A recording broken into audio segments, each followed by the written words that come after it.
question answering with the movable mic. A little more formal.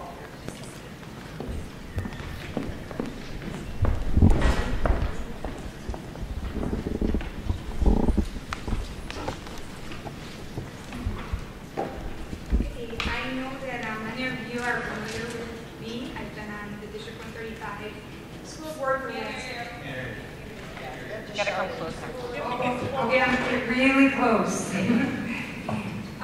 Most of you, I see a lot of familiar faces. Most of you recognize me. I'm Ann Gentile. I've been District 135 board member for the last 4 years. It has been an experience for me. At the last forum, there was questions I couldn't even answer because if I wasn't embedded at this level, I would not know them. And tonight, I hopefully can answer all questions that the crowd may have. Before I go on, I do want to thank the interest of all the candidates that have come out for these 4 positions. At some of the conferences and workshops that we've attended as board members, you do get to hear that there is a full interest.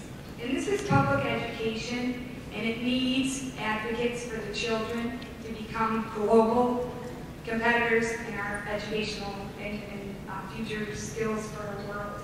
But it is a clear message to our community that Orland Park cares, our residents care, and it's definitely something that I think is a generous investment of your time. This is a volunteer program. This is not a paid elected position. It does require much more time than I never anticipated.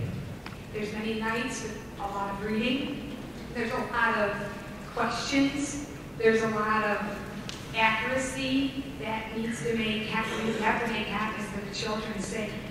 I'm a product of effective public education. I graduated from District 230 in 1987. At that time, they had a club called Junior Achievement. I was a member in my junior year. I thought it was the most fantastic club offered at Stagg High School. I wanted to make sure that I continued my membership through senior year because we were so successful at building our company. And it was so exciting, I decided to go into business my senior year in 1987. I knew that my parents were urging me that it would be necessary to seek college or a university setting. And I thought I knew better. And obviously I was a kid, and I didn't. There was also a lot of instrumental, not only teachers, but athletic directors. I was the youngest of 5 children. We were a large family, and they were encouraging me as well. Well, I went into business in 1987. I'm still in business today, but I have resourced higher education since. It's all the way now away. I think it's important that everyone has it, and that we all share the dream of being successful and a life learner. I've had some challenges through the ways with my health, with my family, and it's only made me a better person in understanding to others' needs. I have a daughter 16 in Sandra, and my son Luke is 9 over here at Jerling, and Janet is at 7. And Joseph is going to enter first grade this year. I wish everyone luck, and I'm excited to be here again after 4 years.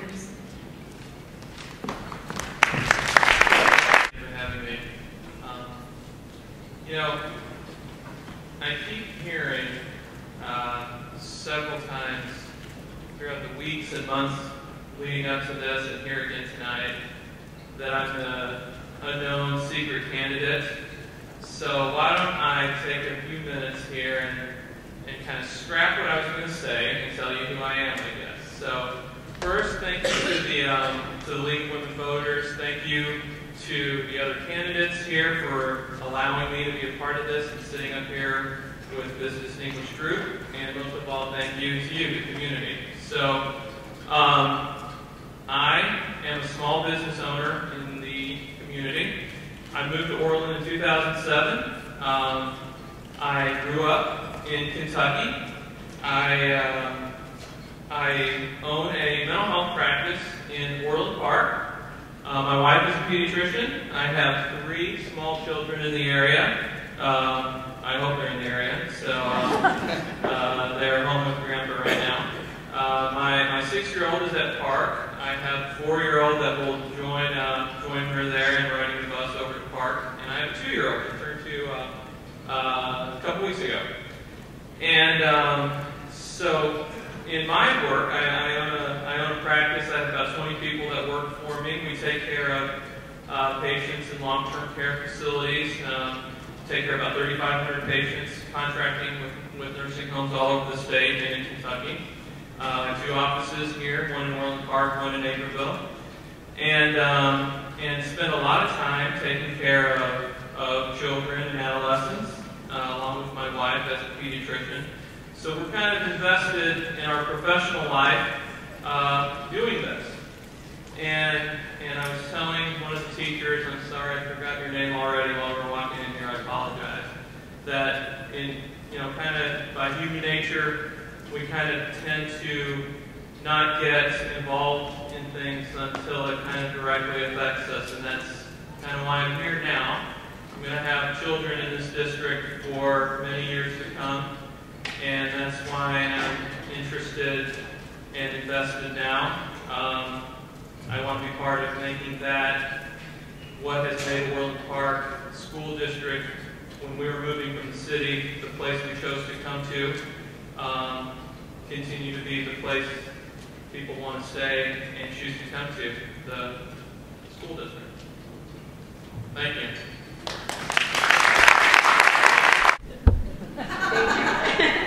I would like to thank the staff at Jerling Junior High for their hospitality and the League of Women Voters for hosting this, and also all the people who came and volunteered to be candidates for the school board.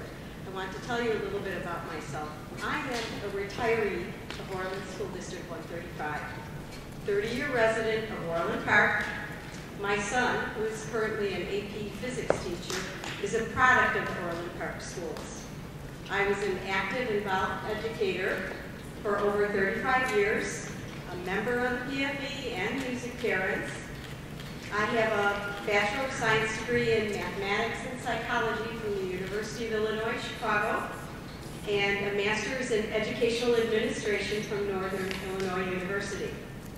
I have experience as a mathematics and technology educator, contract negotiator, team leader, mathematics curriculum supervisor, instructional technology specialist, staff development instructor, and associate director of instructional technology. I have served on various and many decision-making committees, both at the district and the building level. I was the honored recipient of former Congressman Lipinski's Educator of the Year Award and Phi Delta Kappa's Educator of the Year Award. I have educated thousands of students, many of whom are parents in the community today. With all of my experience, what this means to you, the citizens of Orland Park, is that I am ideally prepared to understand, to meet the challenges and complexities of being a truthful, respectful, and transparent board member. The main goals I would pursue, if elected, would be to stabilize the tax levy, improve the instructional technology program, maintain responsibility and respect to the taxpayers of Orland Park, and demand professionalism and respect at all levels of the district operation. School board members are servants of the community who should work collaboratively in the best interest of the children. They should be responsible to the community in providing the stability and leadership necessary to ensure the strength and well-being of the community. The biggest challenge we face is to provide the best educational experiences to the children while maintaining fiscal responsibility to the taxpayers, all while avoiding extraneous personal agendas, bias, and needlessly costly litigation. The community deserves better leadership.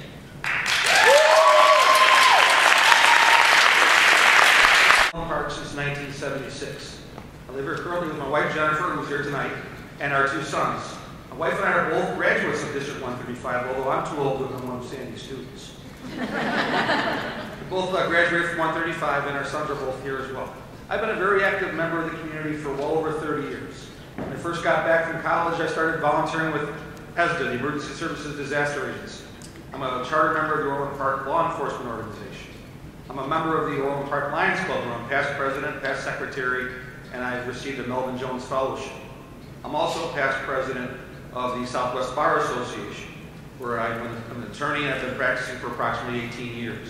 I've got an office here in Orland Park and an office in Lockport, general practice with a concentration in litigation. I'm an assistant scout leader for both Boy Scouts and Cub Scouts in Orland Park, and I've coached baseball for OIA. I consider myself a pretty well-informed person about things that go on in the village and in the district and in the community, but I've never really been driven until now to run for office. And the things I've been seeing over the past several years have alarmed me and have given me that motivation and drive to run for office.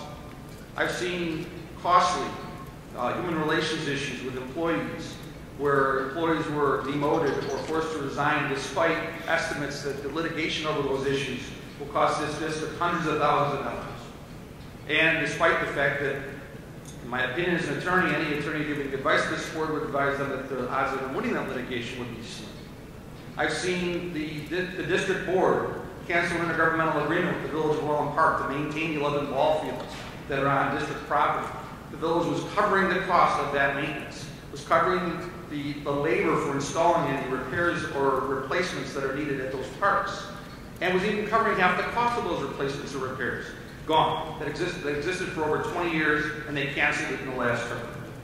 I've seen the district, at a meeting I was sitting in December, watching, a vote to increase our taxes by the maximum amount allowed under the law, despite the fact that they're sitting on approximately $52 million of our money. Reserves of about 65% of their annual budget are sitting in the bank. And I sat at a meeting recently where we were talking about that tax levy, and a woman who's a teacher was crying, talking about how all the money that had been raised, a child that was in first grade then, was graduating now without the benefit of a penny of that money, because it's been sitting in the bank and hasn't been spent. I don't like the decorum and the lack of professionalism at the meetings, and I pledge that if I'm elected, I will change that as best I can as one person, and that's why I'm running for school board. Thank you. Good evening, and thank you for coming out this evening. First of all, I want to thank you, the citizens, for coming out to get the information to make an informed decision on April 9th. I'd like to thank Jerling for hosting this event, along with the PFE and the Palos Orland League of Women Voters. You always run a nice, clean event and give everybody the opportunity to share their opinions. I've lived in Orland Hills for 23 years. I grew up in Palos, product of District 118, and graduated to 30. I have not always been an educator. I am a career changer. I came from the business world. Back after volunteering in the school district, and I've been an active volunteer in the district for the past 18 years. When my son started kindergarten over at Doctor School, I started volunteering, moved up the ranks to the ultimate volunteer position of school board. I've been on the school board for the past 8 years. I've been attending school board meetings for the past 18 years and making sure I'm informed of what goes on in the district by being actively involved. My children are graduates of this district, both in college. My son will be graduating in 2 months from Carthage College up in Kenosha. I had, after volunteering and seeing what goes on in our classrooms over the years, on that volunteer level, I was moved to go back and finish my degrees. I have my Bachelor of Arts in Elementary Education with minors in Biology and Psychology from Governor State University. I also have my Master of Arts in Educational Administration from Governor State. I've been teaching for 9 years now up in Crete-Moniz School District 201U. As an 8th grade science teacher, I run their mentor leadership program. I'm on their school leadership team. I make sure I attend all the necessary school board trainings and workshops so that I'm well versed in what goes on, all of the state mandates, all of the federal mandates that are coming down. We have a $52 million reserve. Unfortunately, our balances just in the past year alone have been cut by 2/3 as to what our fund balances are. Nobody wants to raise taxes, but I know the quality education my children got, and I want to make sure that all of the members of this community get the same quality education my children got. Being a brain tumor survivor, I know the importance of good education to make sure you're well informed. I thank you for coming out this evening to get the information to be informed. Appreciate your time spent here with us as candidates. Thank you to all the candidates who put your name in the hat. Thank you to all of you for showing up. Didn't clap, that's okay too. I'm not here for your clap. I didn't come here 8 years ago and run for office for anybody's clap in the audience. I said 8 years ago, I would be the eyes and ears for anybody that doesn't sit on a board that lives in this community, for their children and for their tax dollars. Period. I didn't come here with any agenda. I'm a self-employed man since I was 23 years old. I opened a restaurant at 23, went $250,000 in debt, and paid it all back. $52 million, you want to talk about $52 million? You need that money for your credit rating. There's a lot of things you hear here and a lot of rhetoric, but you need that for your credit rating to borrow. Also, taxes are raised by the county 3%, whether we like it or not, per year for loss of cost. You probably don't know that. So what we did with transparency was say, we'll put 3% on the bill so that it doesn't reflect like we said 0 and you got a 3% raise. That's not how it works. Unfortunately, they give it to you anyway. So, what I'm proud of, we're sitting for 8 years, we've done 2 contracts, 2 teachers' contracts while I've been here. A 5-year deal, never done before, and a 4-year deal. And they were negotiated at length. And it took a lot of time and a lot of effort. I have experience. I've sat here for 8 years. I'm not afraid to make a hard decision. We just made some, as you well know. Leadership. I have 4 children. They all graduated out of 135. I came here for these schools in Carl Sandburg. They all played baseball in college. That didn't happen by accident. It's called discipline. And when you get on a board like this, you have a responsibility. You have a responsibility to everybody, not just your own. I don't serve for my own. I'm an Irish Catholic kid from the South Side. We put clothes in our living room. We drove. My uncle's a Christian brother. This is what we do. We serve. I don't make any money sitting up here. I serve for all of you who didn't even clap for me. I don't care. I'm not here for that. I speak from my heart, and I speak from my head. And you know what? When I sit here, I try to do the right thing. I make a decision based on the right thing. Thank God. Have a nice night. Tonight. Thank you all who are in attendance. I am Laura Berry, and I would like to represent the citizens of Orland School District 135 as a school board member. I will represent the community as a whole, dedicated to fiscal responsibility, open communication, and quality education. I've been a member of the Orland community since 1977, when as a young bride, I moved here with my husband, even before we had children of our own. I was aware of the excellent reputation that our local school district had and the opportunities that the children who attended the schools were given.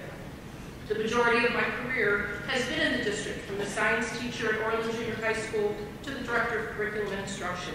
I have advanced degrees in education as well as many years' experience in teaching and educational administration at the elementary, high school, and college levels. As a recent retiree, I would like to give back to the community as a school board member. I will give freely of my time, energy, and knowledge to make our district strong. In recent years, many questions have come up over and over about the current board and may not be representing all the citizens of the district. Public disagreements, lawsuits, lack of timely communication to our concerned parents, and the recent tax levy are confusing and concerning to many of us. Let me assure you that if elected, I will be reasonable, work collaboratively, and keep the taxpayers' needs and concerns in the front of my mind. I want to be a choice for the voters when you go to the polls on April 9th. Let me tell you a little bit about my beliefs. Sergio Vanni, who's an educational writer, tells us about the difference between wish and hope. Simply put, wish is wanting for something to change, but not doing anything to make it happen. Hope is putting forth an effort to make it happen. By running for school board, I am letting you know I will do something to make positive changes in the district. I do not just wish that our schools and community members should be treated with the dignity, respect, and concern that is their due.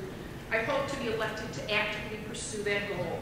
I believe that the community, we need hope that our school board does the best that they can to embrace the values that have made our community a great place to live and raise our children. While the majority of our community members do not currently have children in the district, we as a community value well-run, excellent school systems.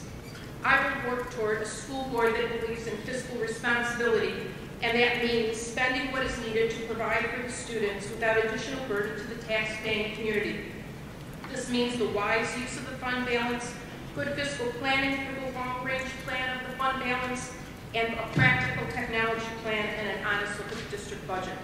I will work toward a school board that works together as a group of concerned citizens, a school board that models respect and the ability to work together for the common good and communicates with the community members. Thank you. Good evening, and thank you for taking time from your busy schedule to come out tonight.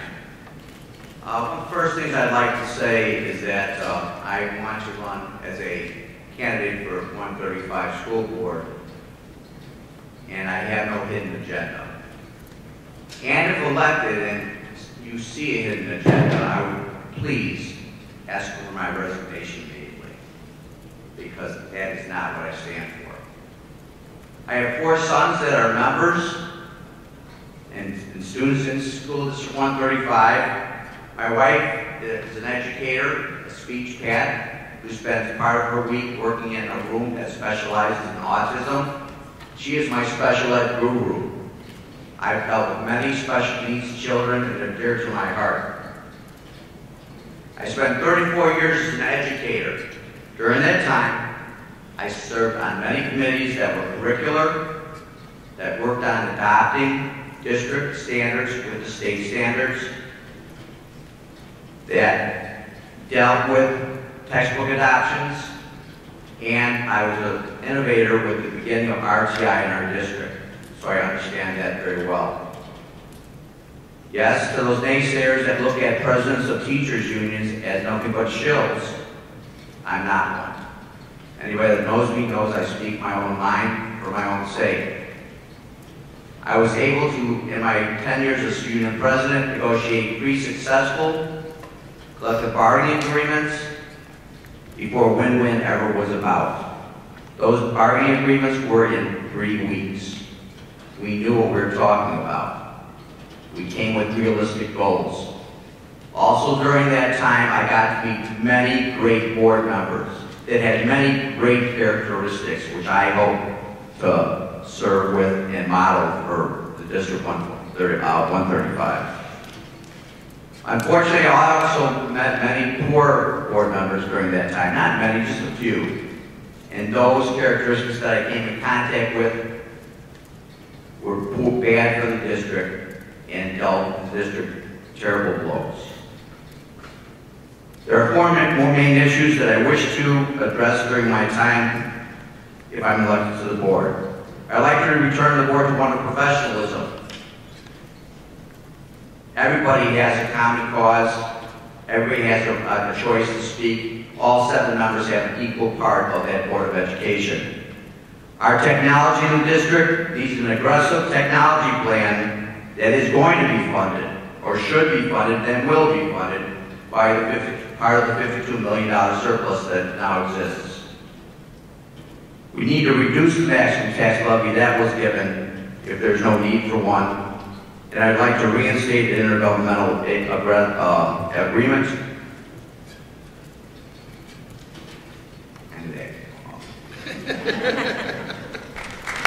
Yes, I do.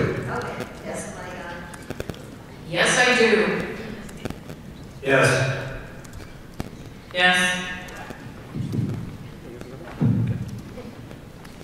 Yes, I do. Yes, I do. Yes. Yes. So, that was a nice start, wasn't it?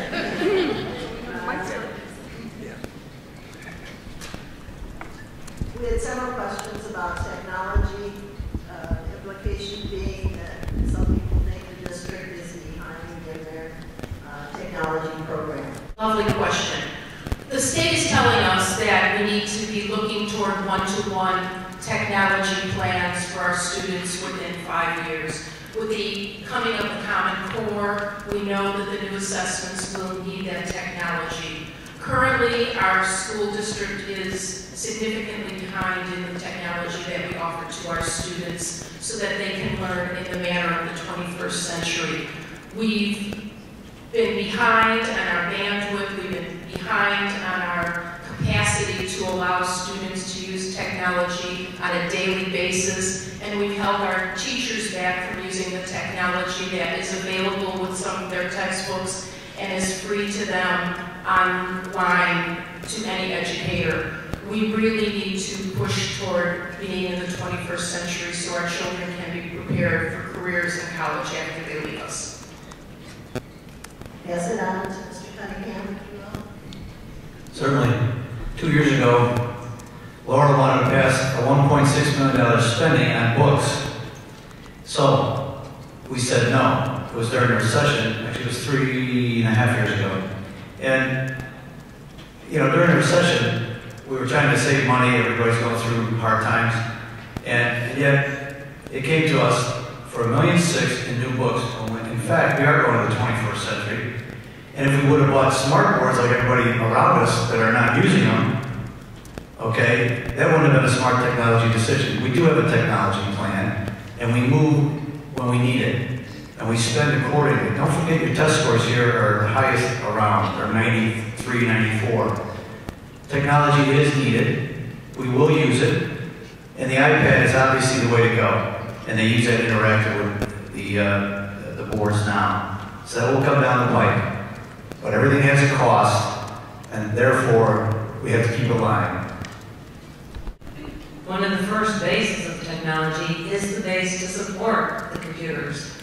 We have, within this past year, retrofitted all of the buildings to make them wireless to be able to support those computers and iPads and the necessary technology that is coming down the pipeline with the state mandates for Common Core, that it be a 1-to-1 ratio for computers to students.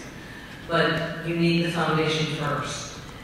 We look for the best bang for our buck. Just because a new computer comes out tomorrow doesn't mean we go out and buy it. We want to make sure that it can be supported with the infrastructure. We needed to rebuild that and make all the buildings wireless. Our buildings are 20, 30, 40, 50 years old, even older when you get to Park School. To go in and wire a building like that takes time. It's not something that can be done overnight. We built the foundation. We have the T1 fiber optic line that we have. So technology is moving forward. But we need to make sure it's not obsolete. Because when you walk into Best Buy or any other computer store, computers that you walk in and purchase are already old. That's the problem with technology and advances. So we want to make sure that what we buy is going to last the district. And our technology plan has addressed that. Technology is obviously very important in education, and with the Common Core coming and being implemented as we speak, it's even more important. As a parent, I started seeing problems with the computers in this school district where different operating systems didn't mesh with the software the district had in one school, or different computers in the same building weren't on the same operating system. As I started meeting with parents and educators and community members in the last year or so, I see that these problems have been going on for 5 or 6 years. So it's not a new problem. If we wait for the perfect computer to be invented, we're never going to buy computers. And what we're being told today is the same thing we've been told for the last 2 or 3 years. We were told we were going to get more computers when our referendum was passed 8 years ago. Hasn't happened. The perfect computer will never come, and it need to be replaced eventually anyway. We are way behind on that, and I'm trusting that on educators I speak with in this district compared to what other districts are doing. We can do much better on that, and we need to do much better on that.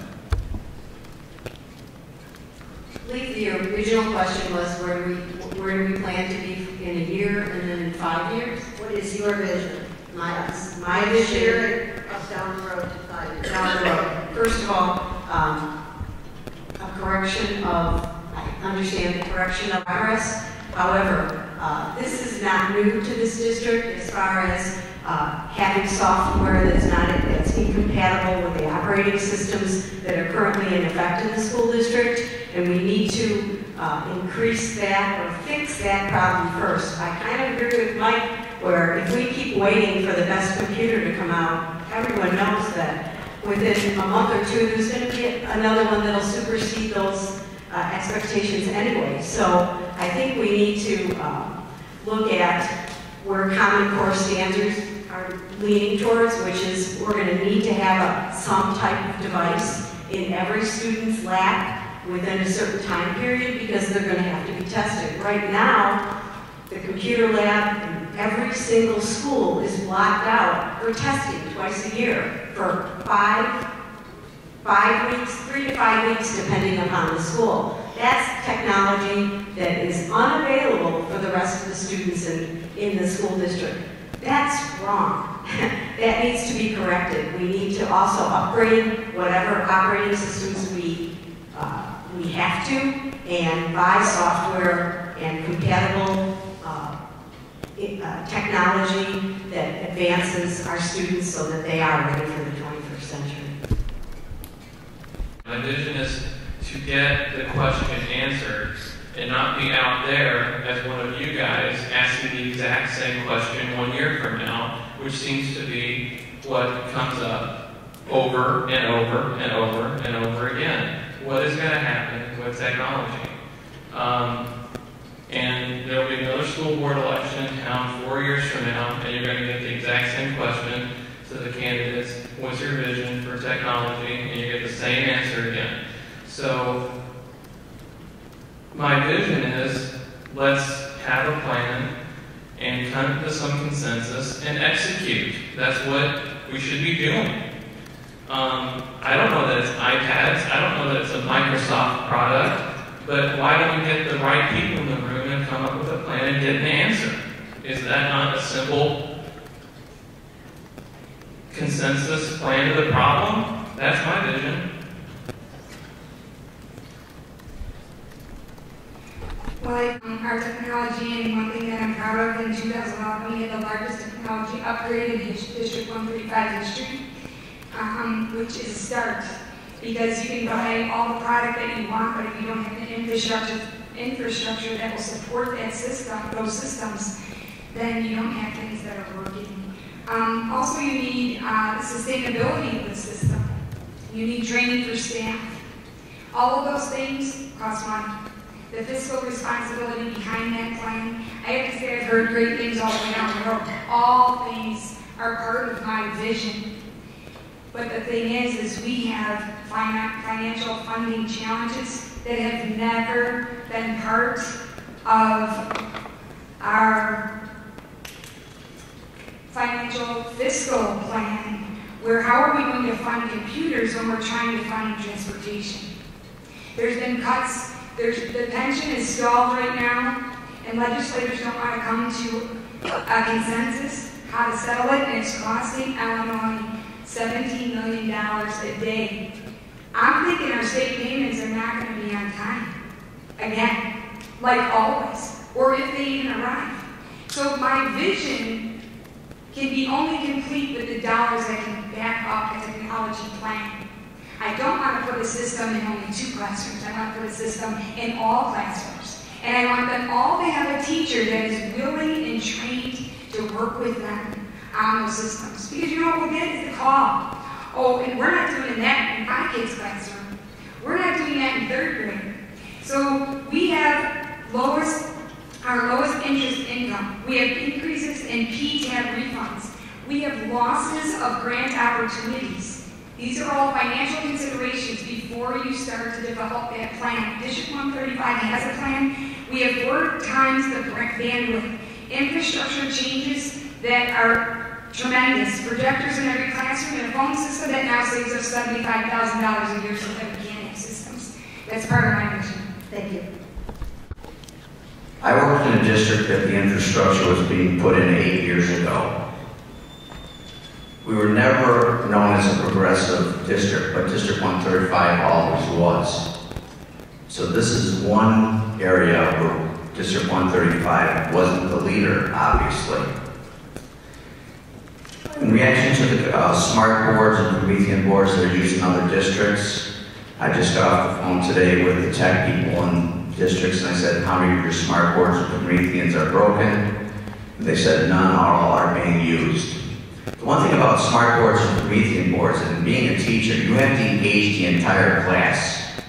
4 iPads in a classroom with children huddled around them is not engagement.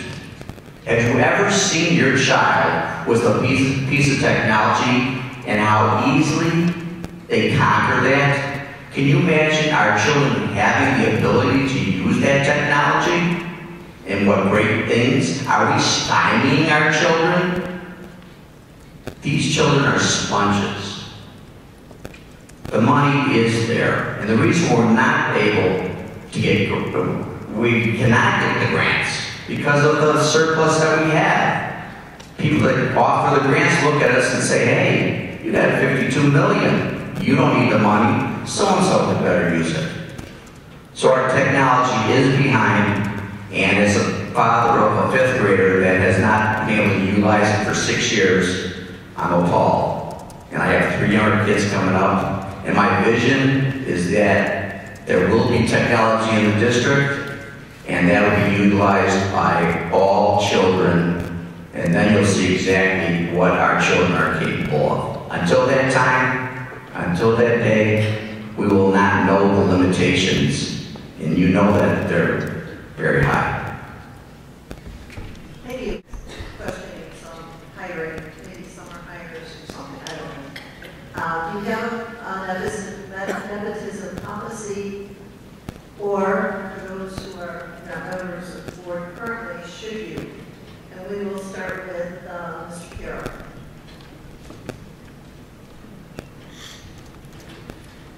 Not being on the board, I can't answer as to what the current policy is. I hear the same things you hear as to what type of hiring has gone on in the last several years. Should there be an anti-nepotism policy? Yes, there should.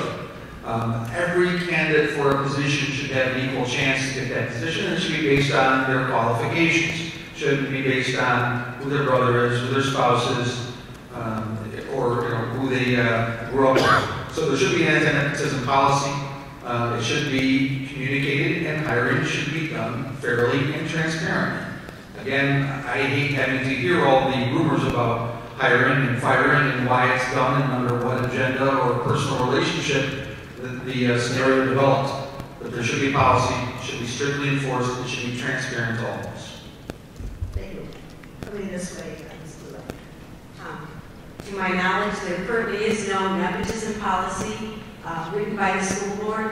However, I believe hiring should be transparent. I think people need to know whether they're related to anyone in the district. As far as an employee, I don't think you should be in a direct supervisory role to someone who is an employee. They should be asked the question whether they are related to anyone in the district, but everyone should approach a job on a level playing field. If they have the qualifications, they should be able to apply. However, as long as they're not in a direct supervisory capacity to another employee, I don't object to hiring other people or relatives in the school district. If there's not a nepotism policy, if I'm elected, I will write it, I will tweet it, a link to it, and you'll be able to understand it in less than 2 pages. Okay, well, we do have a soft nepotism policy now. But this started back in 2009 when I was first elected. I wanted our superintendent to start conversations. I asked them to meet with our board president to start conversations on a hard nepotism policy.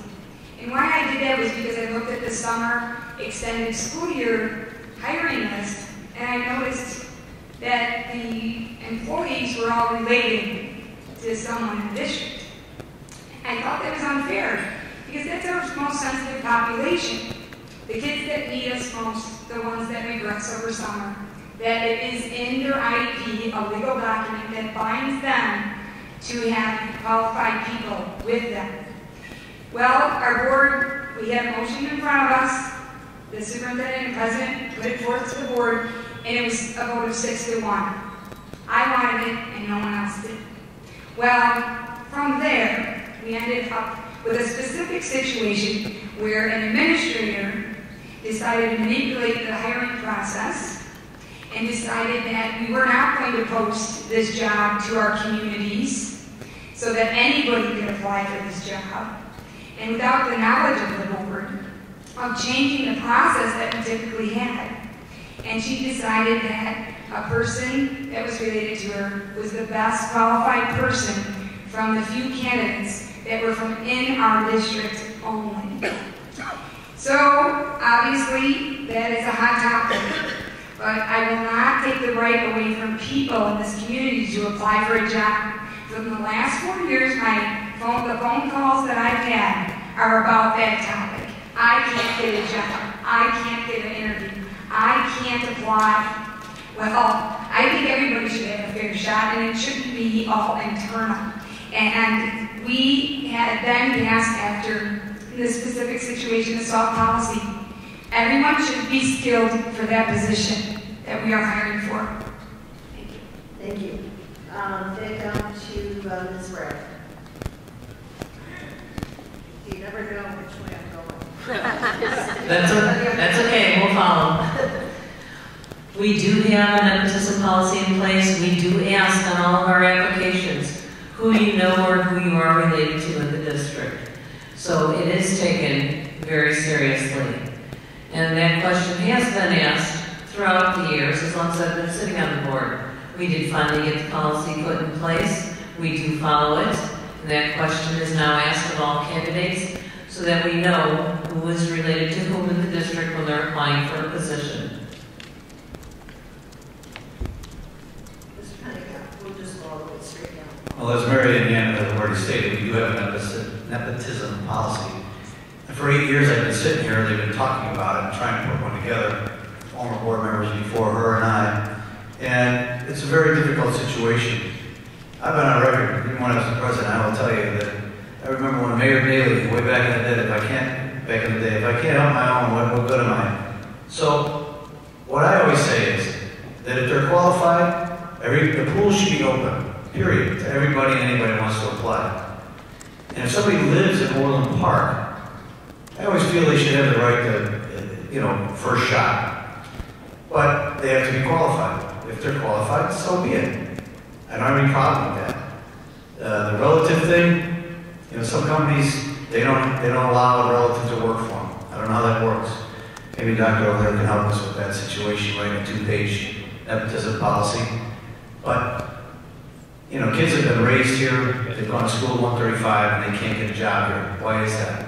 But an outsider from 3-4 towns over all of a sudden has a job. I have a problem with that. So that's my take on it all.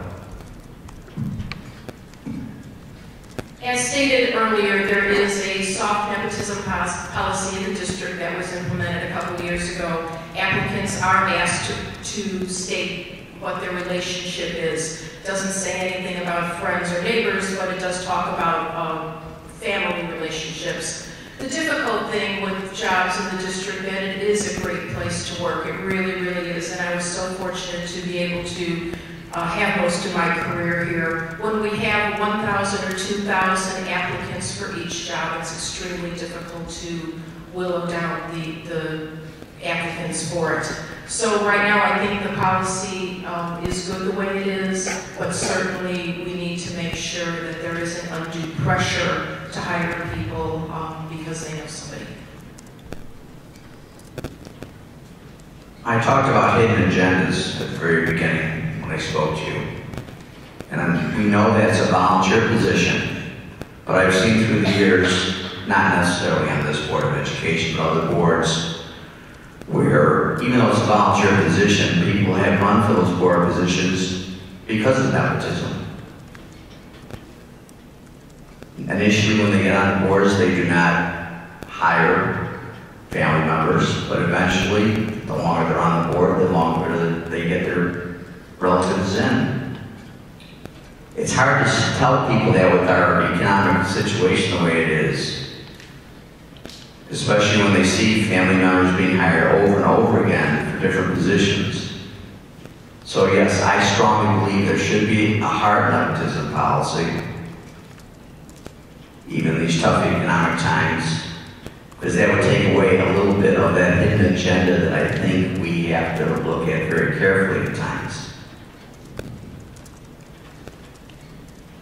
That's it. Okay.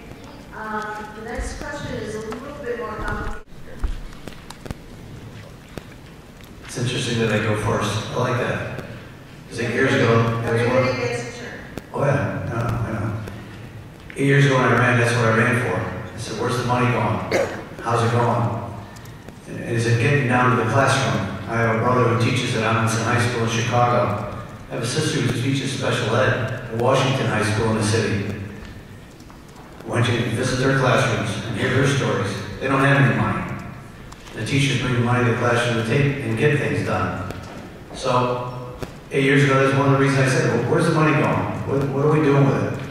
And in 2005, if you recall, we were $4.5 million in debt. And we passed a referendum, and the money's still in the bank. And it pays, when the county is late, you gotta pay your bills on time. We get to do that. We don't have to borrow money. 80% of school districts in the state of Illinois are always borrowing money to pay their bills, or better. I'm also a director on IASB. I know the stats. It's incredible. And it's hard. We live in one of the best school districts. That's why I moved here in the state of Illinois. And I'm proud to say that for 8 years, we've gotten record grades for finances. And it's not going to change as long as I'm sitting here. We watch the dollar, just like you do at home. You got a checkbook, you got a expense account, you have savings, and you have to have your rainy day fund. And that's what it is. So I'm proud of the fact for 8 years we've done that. Ms. Bragg.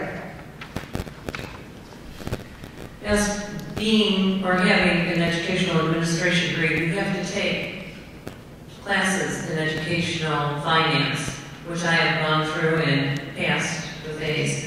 I also go to the trainings with knowing how to read the budgets.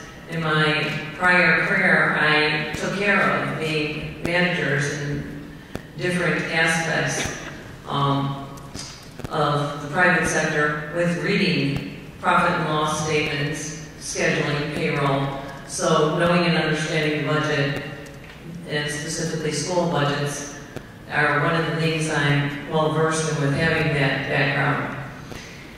As Mr. Cunningham said, 8 years ago when we ran for the school board, we were deficit spending. We asked for a referendum, the first time in 18 years that the district got a referendum to pass. When we asked for that referendum, we knew the projected money was to last us 5 to maybe 8 years, and that we would have to go back out for a referendum again. Unfortunately, the market crashed. We've made the money last by cutting and watching. As Mr. Cunningham referred, because of having that positive balance, when the county was late by 6 months with their payments to the district, we didn't have to go and borrow. We were able to meet our bills. We didn't have to hand the teachers IOUs saying your paycheck will be coming. We don't know when the county pays us money. We didn't have to do that. We didn't have to borrow like 80% of the districts. We're the 10th largest elementary district in the state. And people do look to us. Our finances, we've cut with looking at our projections for the next couple of years. We won't have a large balance. Last year, we had $1.2 million. This year, we're down to 2/3. We are only going to have $438,000. By 14-15, we're going to be down to $100,000. And that's, as of right now, for projections. We still don't know what the state is going to do to us without TRS. We still don't know what else the state is going to cut. They don't fund us at 100%. We only receive 75 to 85% of the funding that the state owes us. We lost $1.2 million last year on earned interest income alone. So knowing those numbers, knowing the finances, are something you study and watch on a weekly basis as we go through the check registers and ask those questions as to where the money's being spent. Mr. Carroll. One of the things I think the voters need to understand is that when you're talking about any issue, whether it be curriculum or finance or legal resources, no one candidate is going to be the perfect solution to every issue. The important thing you also need to understand is that each board member has the advice of counsel of the finance director, they have staff, they have attorneys. And so while my background is legal and not finance, the bigger issue for a board member is to listen to the people that are experts in finance and to set the policy going forward. As we've heard multiple times, not just tonight, this referendum was passed 8 years ago. And as the current board has said proudly, time and time again, we've still got the money, it's in the bank. We've also heard the phrase, it's good to have a rainy day fund. Well, you know what, if it rains, you fix your roof. Well, guess what, it's raining. The roof needs to be fixed. So all that money's sitting there. When we talk about having a good credit rating, and all this money that has to be sitting there, the Illinois State Board of Education says to be deemed healthy, to get a report of healthy on the report card of school districts, a school district should have 25% of its annual budget in reserve. Chicago Tribune did an article in 2011 saying that Chicagoland-wide, the average is 40%. We're at between 65 and 70%. We're not buying computers, we're not doing this, we're not doing that. We keep hearing about deficit spending. Well, look at their annual financial report that was released in December. It was data good through June of last year. We keep talking about how the fund balance is decreasing by 2/3, not according to their report. According to their report, it went up over $3 million in the last fiscal year. So I don't know where these numbers are coming from, but there are good people you can listen to. The board's position isn't to be the financial expert for each board member. It's to listen to their staff, listen to the financial experts, and make a plan that makes sense for the children, the voters, the taxpayers. The budget's online for Orland School District 135. One of the primary goals that a school board needs to do for the community members is to establish a fund balance policy that makes sense. You consider what the district needs to run, and before you increase the school district's portion of the property tax bill, you listen to financial experts. We already have someone on the board who has 18 years of government financial expertise, who could be the committee chair for the Department of Finance and currently isn't. That just doesn't make sense to me. You hire, you vote for people who, in their area of expertise, can contribute the most. And that just makes sense. There needs to be a consensus on what funds need to be reserved from year to year, and I would hope that that individual would help us establish that level so that we can be responsible to the taxpayers and provide the best education to our children.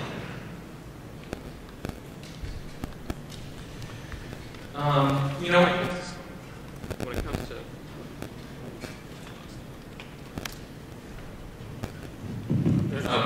when it comes to school finances, you know, I think Sandra and Mike echo some of my thoughts here, because this is not my expertise, but in my life experience and business experience, you put people around you that have tremendous experience and knowledge in the things that you lack, so that you are not spinning your wheels and spending hours and hours of wasted time and energy in the things that you are not an expert in. And the school board finance right now, this moment, is not my expertise. It will be one day, hopefully. But there are current board members that is their expertise, and they know those numbers inside and out. So those are the people I would work closely with. Now I run a payroll, and a pretty significant one, every 2 weeks, and I'm tracking billing and making sure our company's getting paid. And so, you know, I'm doing that kind of stuff on the private sector side, so there's plenty of experience in making sure accounts receivable and working from, you know, the collection side of my business, just to set everyone's mind at ease that, you know, I understand that you have to take in more than you spend. It's a pretty simple principle, right? So that's what we need to be doing, okay? But in all this talk here, we haven't really mentioned a couple of important words very much that I kind of was trying to count, but I kind of forgot to. The word teacher and the word children haven't been mentioned too much, and even when we talk about finances, you know, where is that going? Where do the words, where are all the finances going as the umbrella terms, and the whole topic of all these discussions should be teachers and how they affect teachers and how they affect children. So that is my main focus at the end of the day of all of these questions. Okay? Thank you. Well, I'll start off with background. I've been self-employed for over 20 years, and I do believe that private sector success plays a huge role in understanding what one finance director is telling a school board should be, and if not so when they are elected, find out soon after. Because I think it's very important. Our first most important priority here at District 135, or as myself and a member, and I know I have members on this board that value the most important asset we have, and that's kids. And the second is money. And we need to make sure that we live below our means. In this, I was just talking to a friend, and in this educational and financial environment, we're not out here selling products. We aren't selling a service. We can't just say, okay, we're going to up our price. Because we continue to have funding challenges and historical ones. We're coming out of the worst economic times our district has ever seen. This stalled pension crisis, $17 million a day escaping taxpayer dollars. State and federal cuts, over $1 billion. Federal cuts. I heard Quinn last week say early childhood is super important. We got to make sure we're targeting these children. By District 135, all of our funding is cut, but we're still funding that program. I sit on the school board and I'm talking to one of my colleagues, and he says to me, oh, well, we make our parents pay for the early childhood program. I couldn't believe it. Early childhood is important. And that is our one moment that's escalating. Our regular education is going down. And to support early childhood education is extremely expensive. So we also have, and I want to talk about the PTAB refunds. It is an astronomical rate. We've never seen so many refunds given. Another thing that drains our reserves. But going back to the reserves, I don't think there should be a fund policy. We have a state and a county that don't pay their bills. If they do, it's always late. Or even if they do. And we need to pay our payroll. We need to make sure that we continue programs like early childhood, athletics, clubs. There has nothing changed in the last 4 years. There wasn't a student not picked up because of funding, because we lost $5.2 million. We decided as a board that we were going to fund transportation whether we were losing the money or not. Eventually it came in, and thank God we have reserves that have gone down all the way to the single digits because they haven't paid their bills. Am I really going to take, is everyone willing, because I do see a lot of teachers here tonight, staff members, are you willing to just sit back and wait for your check? So we need to think about these things, and I think it's important to have finance behind the belt people remember. Thank you. Mr. Maratea.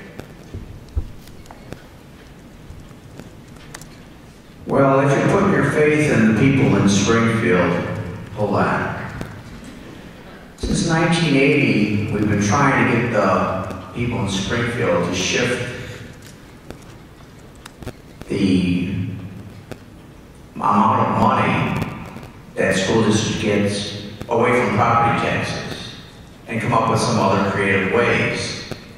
Now that's 34 years ago. And they still have not come up with a way to fund education differently than property tax. We all know that what this has created. This has created an anger among taxpayers that as they see their property taxes going up, who do they blame? 65% of that money goes to the school district. Sure, the blame's going to be shifted toward the school district. So I wouldn't put too much faith in when this pension, and I'm very close with this, is going to be resolved. Because when they do resolve it, and when they do resolve it, they're going to have to look at themselves first. And it's always been my experience with legislators in Springfield. If it's going to affect them, it just doesn't happen. So please, I know there's been a lot of threats being made in Springfield. We're going to do this, we're going to do that. We have to be worried, etc. We have to be prudent with taxpayers' money. But it's not going to happen for a while, and that's only my opinion. Okay, it's only my opinion. But I strongly believe in that. We do need a fund balance policy in place. We need to know how much we're going to have and how much we really need. It doesn't thrill me after working for that referendum when my children were still not in school in 2005 that you still got all the money. Because at that point in time, we were in a crisis. And people worked awful hard to get that referendum passed. We were one of the few ones that were passed. And that was because of the whole community coming together, because of threats of cuts in sports, cuts in this, cuts in that, cuts in the band program. Parents don't want that for their children. So yes, I'd like to see some of that money spent. That's why we're behind 8 years in technology. We haven't spent it. So yes, you do have to sit on the piggy bank, but it's the taxpayers' piggy bank. And I think some of them want that opened up a little and to be utilized for the children. And I will say to the children and students of this district, because too many are already in Sandburg and haven't seen one dime of that money that was raised in 2005, and their parents were big participants in that referendum, and I feel for them. I do not want to see my 5th grader be in Sandburg and the same thing happening to them.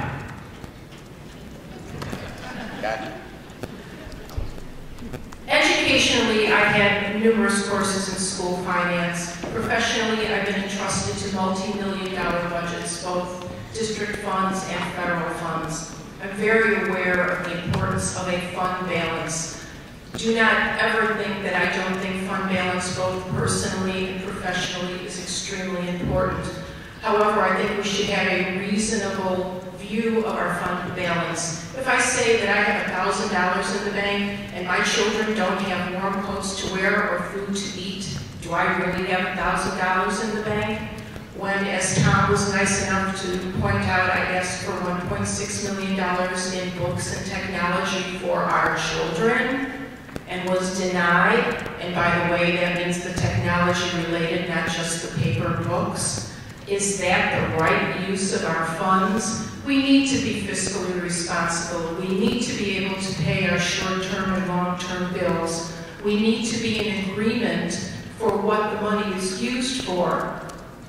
But we are not the Bank of Orland Park. We are a school district, and we have put our tax dollars into the school district for our teachers.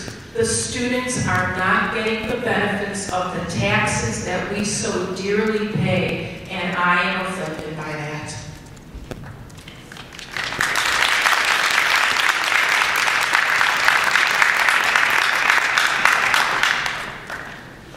We have one more question that we'll have time for. I'm trying to get into the village with respect to ball fields. How much money has been spent out of the budget to keep up these fields? And any other related comments about that particular arrangement with the end of it? And we'll start with Sandra Kulak.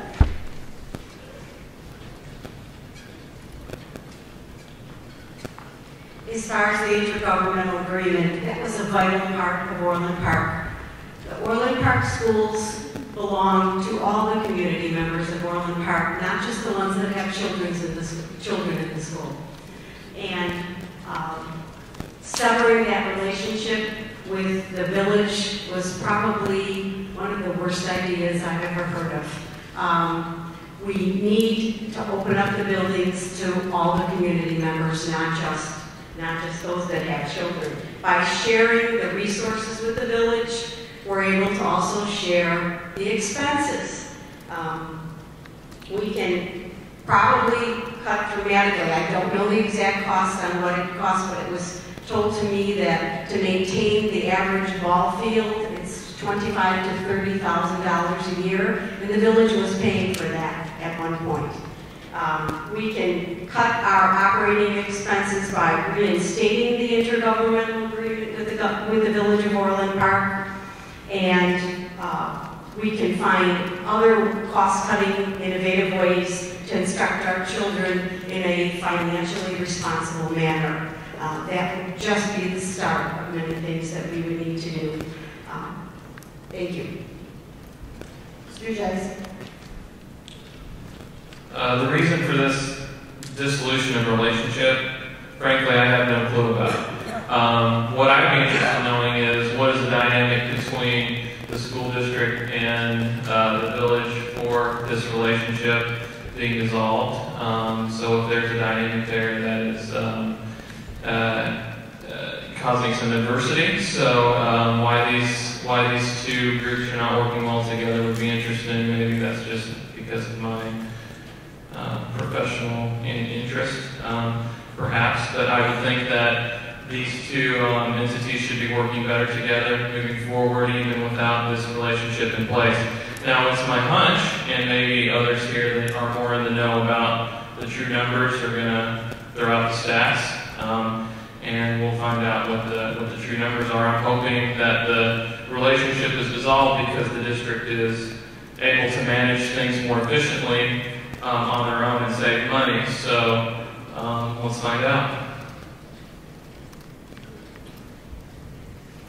Okay, well, first of all, about managing, yes, we manage them, we manage them very well, and those costs are not very accurate that Ms. Kulak mentioned. But one thing that when this topic came up, and I was I think it was in my first year as a board member, what really bothered me is, I think two things a lot: what's fair and about kids. And the Village of Orland Park never allowed Orland Hills families and children to use those facilities. Orland Park residents, families and children were able to. And that's all families. You know, they weren't, they're part of our, that is a precinct. And we do,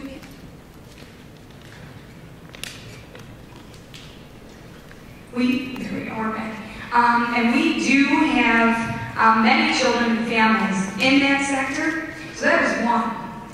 We were going to allow those families because they had a right and they paid their tax dollars to Orland Park District 135.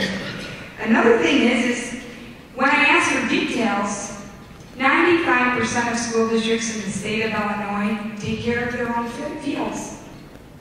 There are no intergovernmental agreements through 95% of the districts in Illinois. So why wouldn't we take care of them? There's a lot of questions that weren't answered by the village, and including why they, for years, did not include the Orland Hills residents and children. Another thing is, I know I remember, I have 4 children, we're out in those fields. Those fields were neglected. You would stand in puddles by dugouts. We were, if there was a minimal rain, we'd put some drain tiles in, we put boxes out there for different maintenance, and you know what? The feedback has been absolutely fantastic, and our Orland Hills families can use those fields.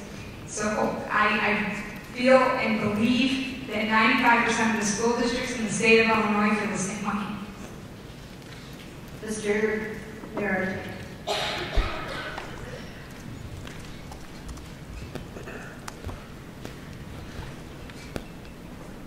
There's a side note to all this that I've heard, and before talking about the intergovernmental agreement, I heard that agreement has been in the hands of our Board of Education for a while now, and there's still some board members that have not even seen it.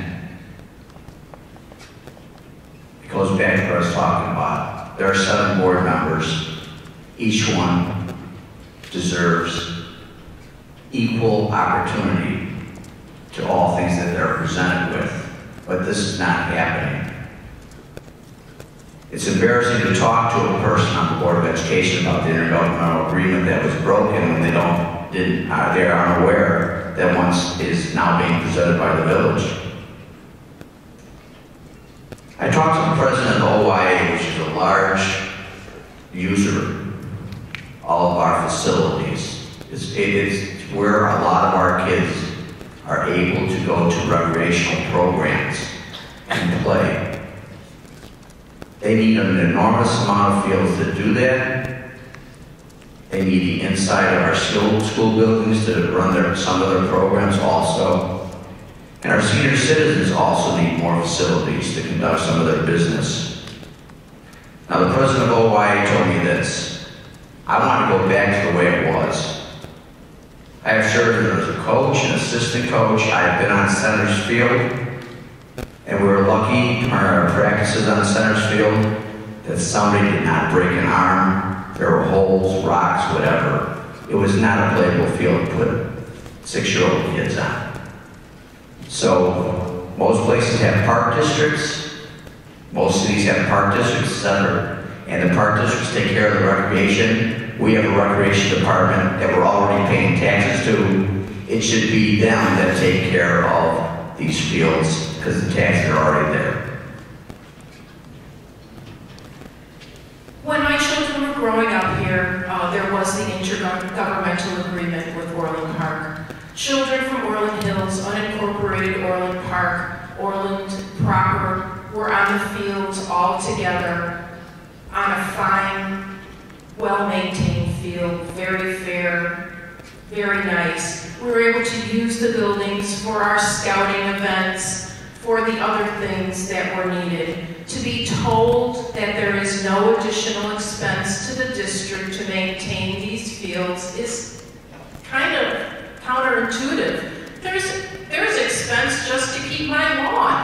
How do you keep fields and say that there's no additional expense to the district? We're part of a larger group. We should be part of an intergovernmental agreement to share for those who have children, who don't have children. Senior groups can use our schools. Heck, if senior groups want to go play softball on our fields, they should do that as well. We should be modeling how to work together. Two groups who represent the citizens here should know how to work together and use the things that we pay our tax dollars for the benefit of all of us.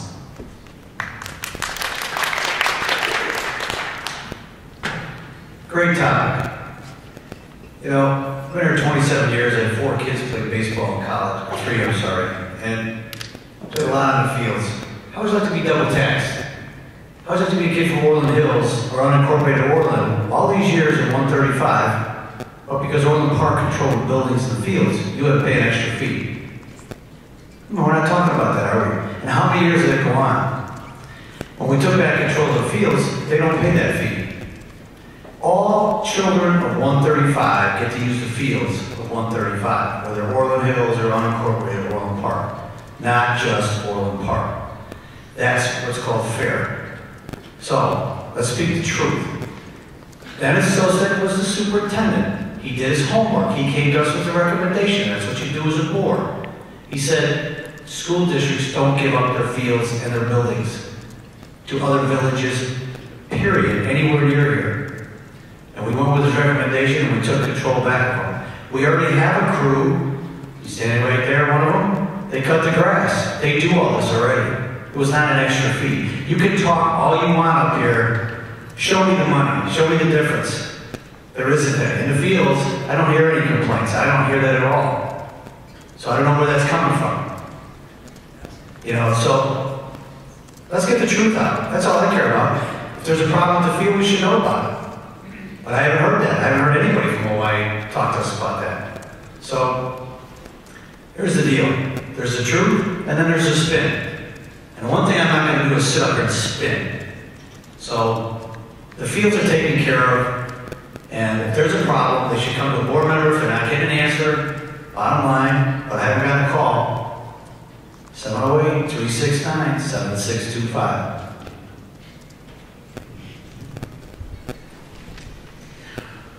one of the problems that we did have with the intergovernmental agreement was we didn't have control over our buildings. We didn't have control over those schedules. And we did have issues with scheduling maintenance of work because OIA had programs running and we had no downtime for our buildings to get in and maintain our buildings, which was one of the added problems we had with the village and the intergovernmental agreement. Do we need to look at it again and try and work things out? Possibly. We need to look and weigh all the costs, building-wise, property-wise, and the expense-wise. Things have changed since we did away with the intergovernmental agreement. Things had changed from when the intergovernmental agreement had first been put in place. The community was smaller, the program was smaller. But OIA is one of the largest programs in the southwest suburbs. And trying to maintain that many groups going through our fields and buildings did tax the property itself, did tax our buildings. I cannot tell you how many nights leaving the buildings from attending different school events, OIA students, the children participating were running around unchaperoned, damaging our buildings, damaging our property. That was an expense we covered. So we need to look at all of that.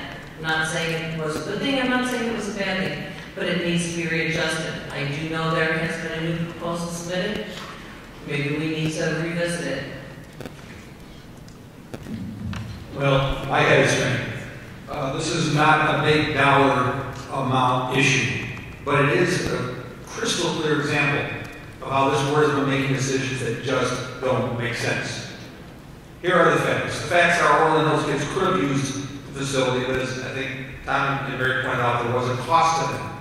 Keep in mind, Orland Hills, I think, has a 4-block depth that goes into District 135. If that was an issue, I'm sure that issue could have been negotiated with the Village of Orland Park. In fact, the agreement had just been negotiated with the Village of Orland Park. Again, this agreement's been going on for 20 plus years, or had been, I should say. 4 months before the board voted to cancel the agreement. We all know, anyone who's been paying attention in the last few years knows why this agreement got canceled. The school district got caught with its hand in the cookie jar and violated the agreement. When it hit the papers, they canceled the agreement. That's the fact. The other fact is that the Village of Orland Park has given very clear numbers on what the maintenance of those ball fields cost the taxpayers. There are 11 ball fields that District 135 owns. The cost per field annually is $23,747.70. Times 11 comes out to $261,224.69. In addition, the Village of Orland Park, in addition to doing all the labor, because they have the staff right next door at their park in most instances, was paying half the cost of the repairs and replacement. So when Ms. Bragg says if someone damaged the property, they were covering the cost, not true. At best, they were covering 50% of it. But they were putting their employees in pickup trucks, driving out to Cashy Park to cut their 4 lots and going around the district. And if a kid gets sick in the hallways while they're out cutting grass, they put a little cone over it because no one's there to clean it up. There was a resolution sent to the board November 19th of last year asking the board to revisit this. The Village of Orland Park said, please let's revisit this. They're saying, yeah, maybe we should, but they said, it hasn't even gotten to the board members, and it's been over 3 months. Thank you. Thank you. Here we are talking, us adults, about many things. And Nathan was right. We don't mention the children that much. And you forget, if it wasn't for children, there would be no need for teachers. There would be no need for central administration. There would be no need for boards of education. So the children do come first. I know there's a lot of people laughing about it when it's said, because we hide behind that for the children and then go do something else. But it is for the kids. And as a teacher, we have to always know what's in the best interest of our children. In regard to just want to make a quick comment since I can talk about anything. My child just went over to Orland Hills the other day, and he had to pay a $10 fee to play basketball for 2 hours. So the reverse is true. When you go someplace else sometimes, you do have to pay for it. Now here's the thing. At one point in time, Orland Park was looked upon as the crown jewel of all the districts surrounding it. I know this because I worked in a neighboring district. We came over here when we were going to become a middle school. And we tried to model ourselves and met with the teams over in OJ to make sure we did the right thing. So here's where we came. People, it's no longer that way. The people out amongst and are surrounding our community do not look at us the same way. They do not come over. In technology, we need to go to these districts that are already ahead of us and see what they're doing. Just like I had to come over to OJ to see what they were doing when we started middle school. We are proud of Orland Park. All of Orland Park should work together. The village and the board and the organizations to make Orland Park what it is. That's why we're here. That's why I moved here. That's why many of you moved there also and are still here. When I go out of state and tell them I'm from Chicago after I'm done answering the Al Capone question, because I am Italian, I then go on and tell them where I'm from. And they say, where are you from? I said, I'm from Orland Park. You know what they tell me if I'm wherever I'm at? Oh, I know where that's at. I know where that's at. When I lived in Midlothian, they didn't know where Midlothian was. So we should be proud to work together. We have to stop the animosity and work together for the kids because they are our most valuable commodity. Thank you. For the opportunity to tell you, the community, a little bit about myself, what I believe in, and how I can serve the schools and the community to the best of my ability. I bring strong professional and educational experience to the board, as well as a strong community commitment. I am very aware of the economic concerns of our community and will represent you, the community, with dignity and the respect that is deserved. I have the skills and knowledge, as well as the passion and the time to make the district a great place for students to learn and for all of us to live within our means. Let's make our district whole again, a whole community working together to make Orland 135 the best place for students while being careful and considerate of the fiscal burden on all of us. I have no personal agenda. I have no aspiration for other political office. I want to be your board member committed to bringing Orland 135 back to the strong, vibrant, community-friendly school district that it has been and that my own sons enjoy. Sandy and I have literally been entrusted by thousands of parents to educate their children in our careers here in Orland 135. Some of those children are parents and teachers here in the district. We were trusted then. We can be trusted now. Vote for change. Vote for your interests. Vote for hope. And please come out and vote. Thank you. Wow. Come to the conclusion. Nice.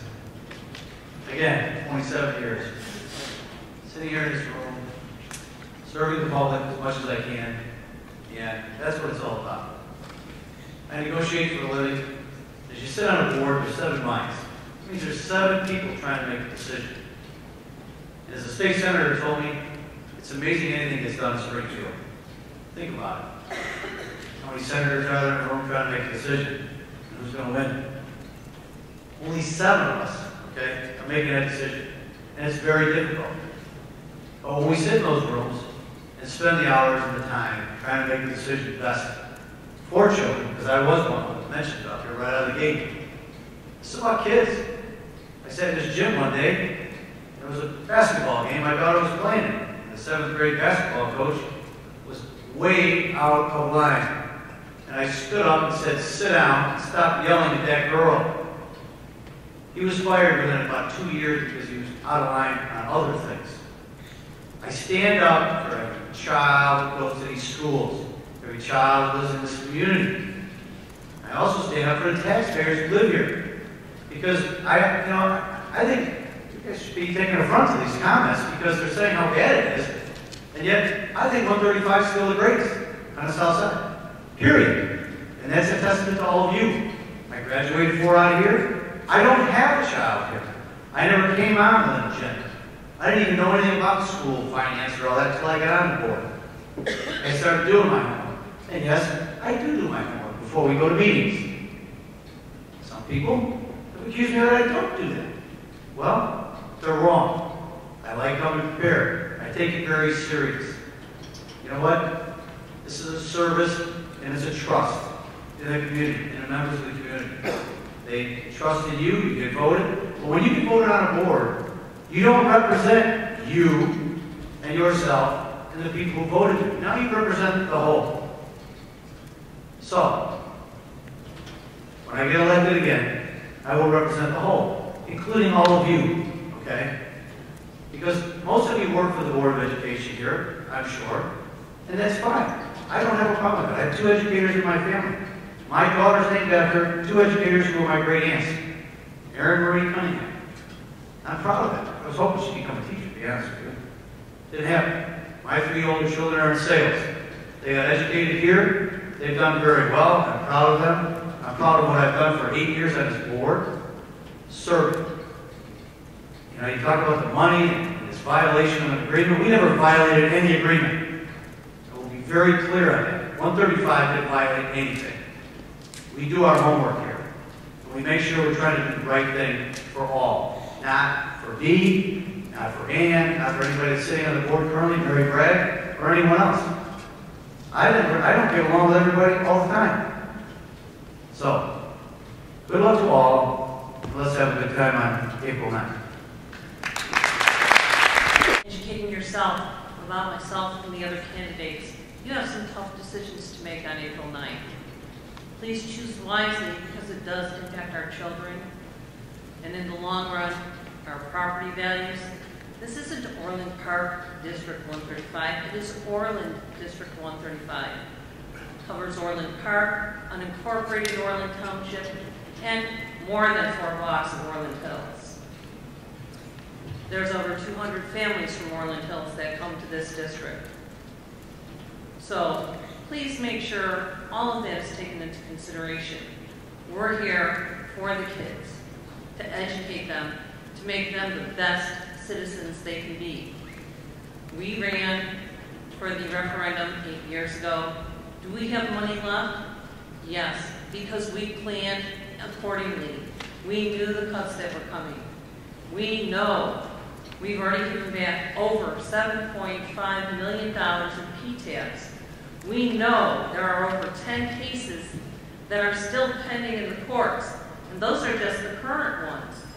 We get their taxes when the county decides to pay us twice a year. But when we have to reimburse them, we have to write the check within days. So having that $52 million reserve that isn't even at a full $52 million, when we lost $1.2 million from the state in busing our children to school, those are not bills that we take lightly. We make sure our children get here to get a good quality education. As to technology, it's not that we've been sitting on our hands waiting to see what the next best computer is.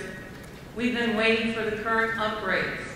Yes, unfortunately, Microsoft, Dell, they've changed their operating systems. So what was supposed to last us 3 years is obsolete in 2 because they decided to do an upgrade. And they don't have the support for us.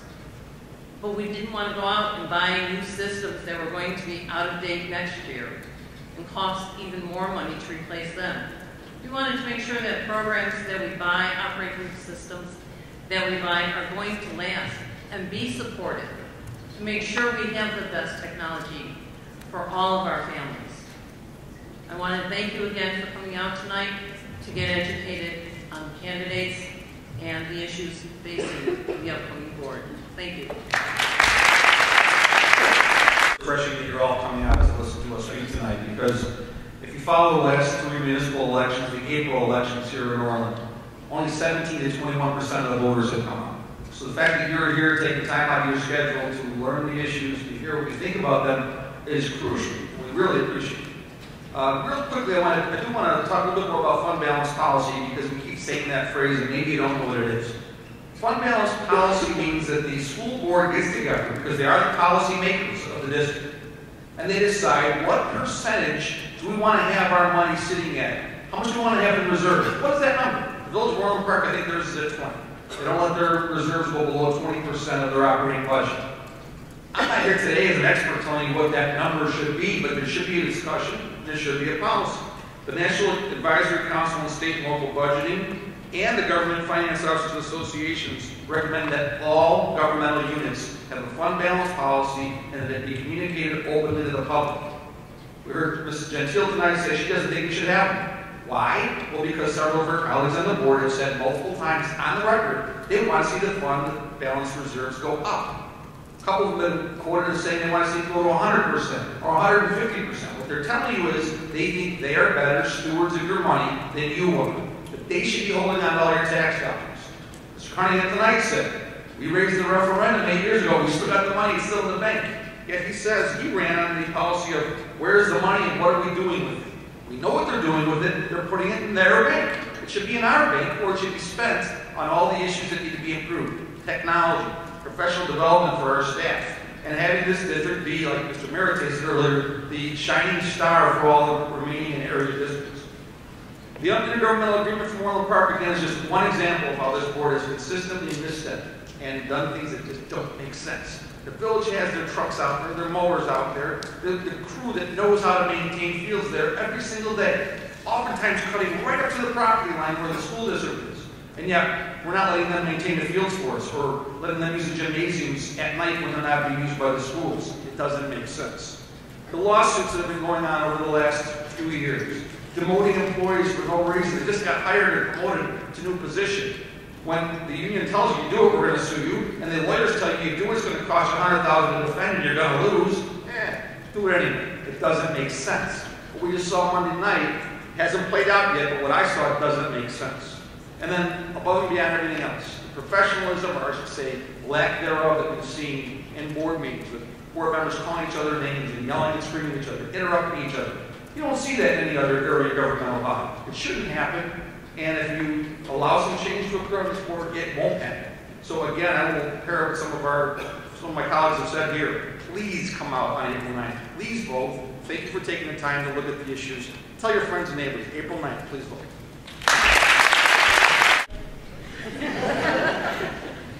I would like to thank everyone here that came today. We appreciate your concerns. It's so very important that you and other people that you know vote in this election. It's time for a change. I'm going to say some key words: truth, integrity, respect, and transparency. We need it at all levels of education.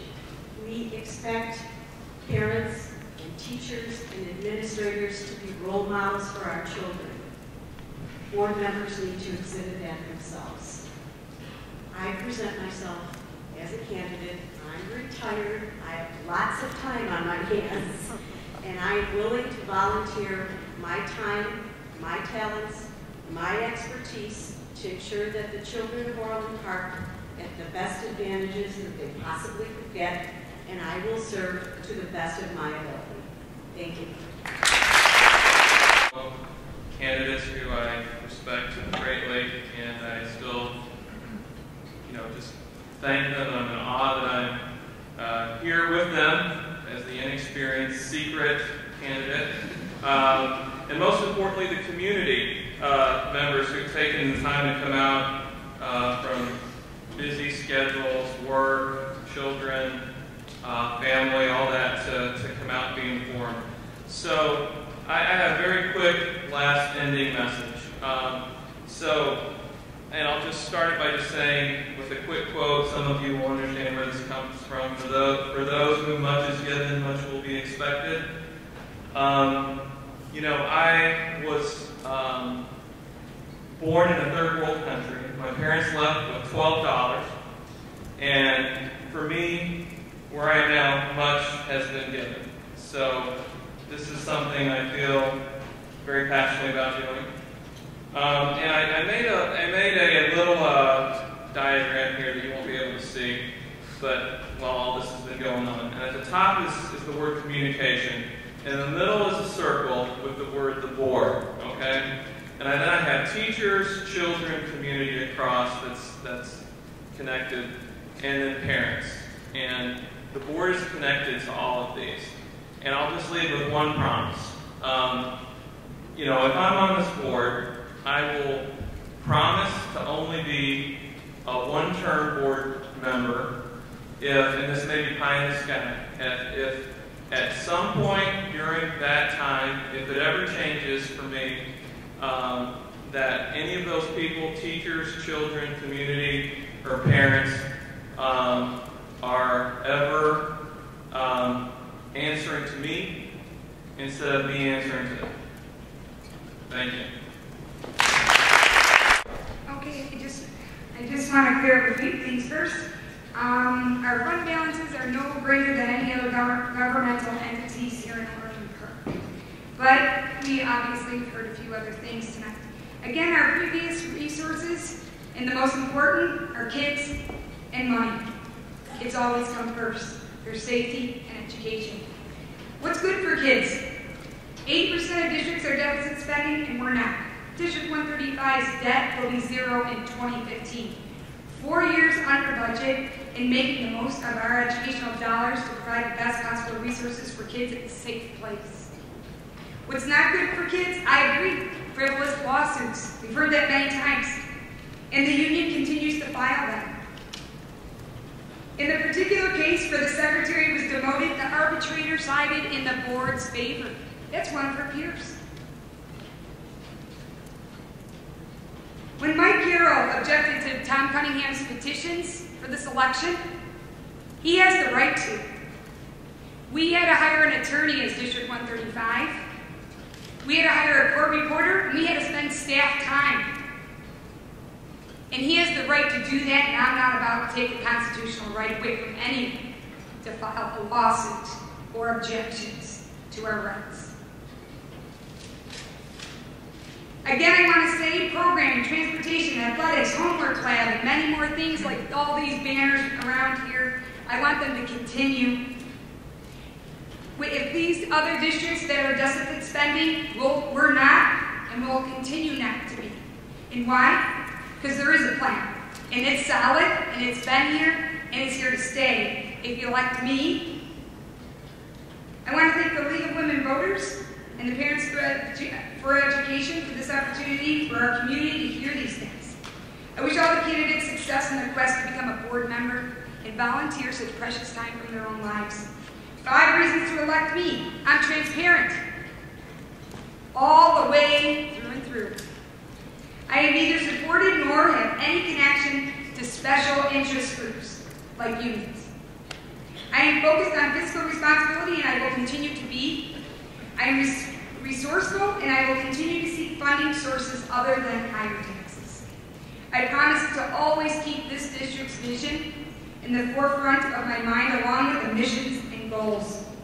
And I will never stop asking myself, what is best for kids? I would appreciate your support on Tuesday, April 9th. And I really want our community to think about this.